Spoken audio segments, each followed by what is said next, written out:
He took a live frog and he pinned it down. He opened it up. He looked. He figured out what it was, sewed it back together. He never dissected before. So, and you made a point that they couldn't have sewn it back up if they never did it. Well, my dad did it. No, you have to understand that the animals are, the specimens that we received are already dead. We didn't murder the specimens. We're not saying that you need to go out. So if I paid somebody to kill you, should I go to jail? I mean, I didn't do it. I just paid somebody to. Is that justified? Yes, that's aiding and abetting. Yes, that's what you're doing. Okay, so let's see what Relitha has to say back there. I had one comment to the young lady who said that she would not want a doctor to operate on her without having operated on animals first. I'm sorry, but I don't want the doctor to learn about bodies from frogs and from rabbits and from cats, because I'm not built like rabbits and cats and frogs. I want them to work. I want them to have their experience on cadavers, on which are human beings who have been willing to will their bodies to science, so that doctors can learn from other human beings. And for the young lady who made the comment a minute ago about a few animals, that she didn't object to dissection in junior high or high school because there's only a few animals. You're talking about thousands and thousands, because it's multiplied by all the schools all across the United States as well as other countries, but in particular the United States. Okay. When I received to dissect, one of the alternatives that I finally got to use was a program called Operation Frog, and it is a wonderful program because it promotes life. At the end of the dissection, the frog gets sewn back up and it hops off the screen. So it isn't just promoting death, you know, you learn and then it promotes life. Okay. Yes, please. In a conversation, she told me that the real learning experience about anatomy came when she had to put the frog back together again, which is something you can't do dissecting a cadaver. Let me say this one thing. As I said earlier, she would not have been able to put that frog back together again had someone not done a dissection earlier to know what the frog looked like inside. I'm not saying that dissection is the answer. Sure, it's an obsolete method that is currently in use, just as computers are the thing of the future. But we don't have computers for every student in the classroom. So what do? We have to fall back on this until technology... We use animals for every student? That makes a lot of sense. Just kill some animals since we don't have any computers. Excuse me, I had not completed my statement.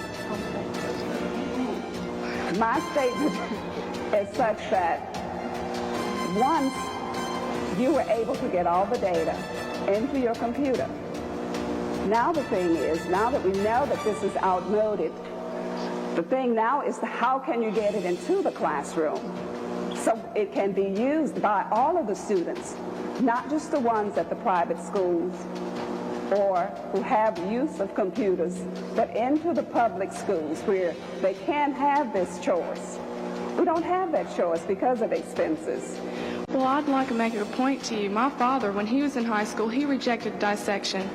And he went out inside, this is gross, but he did it. And he wanted to learn what was in it. He took a live frog and he pinned it down. He opened it up. He looked. He figured out what it was, sewed it back together. He never dissected before. So, and you made a point that they couldn't have sewn it back up if they never did it. Well, my dad did it. No, you have to understand that the animals are, the specimens that we received are already dead. We didn't murder the specimens. We're not saying that you need to go out. So if I paid somebody to kill you, should I go to jail? I mean, I didn't do it. I just paid somebody to.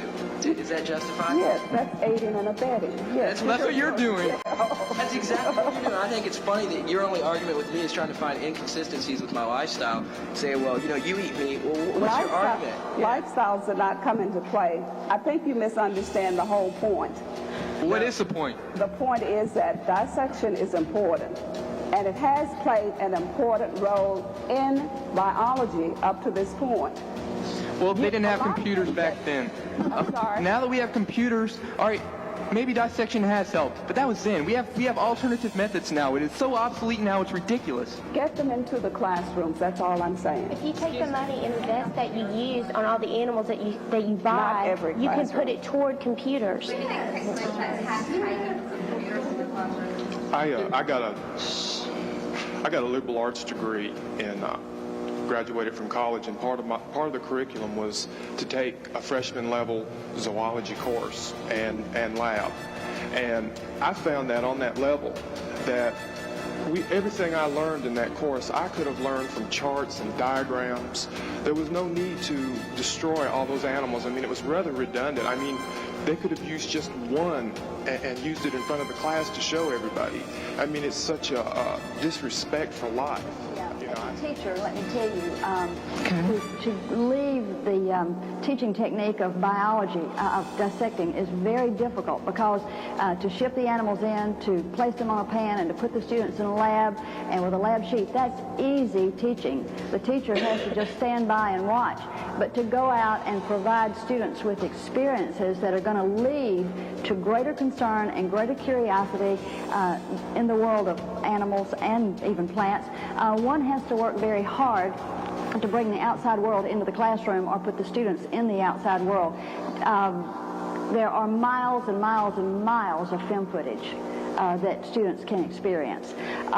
When I first gave my students a dead animal to dissect, I got a very negative, didn't want to do it, and I thought, I have either started this student into the science world, or I have ended his desire to ever want to take another science course at this point.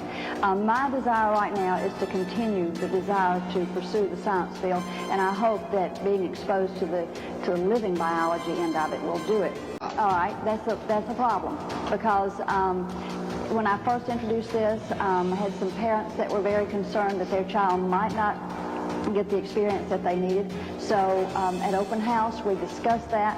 At this point in time, I offer my students an opportunity to dissect through another teacher's lab that is dissecting. If they want to dissect. I do not have the right as a teacher and touching these lives to deny them any part of the curriculum that the Board of Education says is important.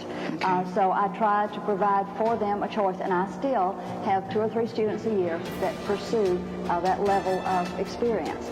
But it's becoming more and more the other way. In fact, there's a line now to get into my classes because we do not dissect.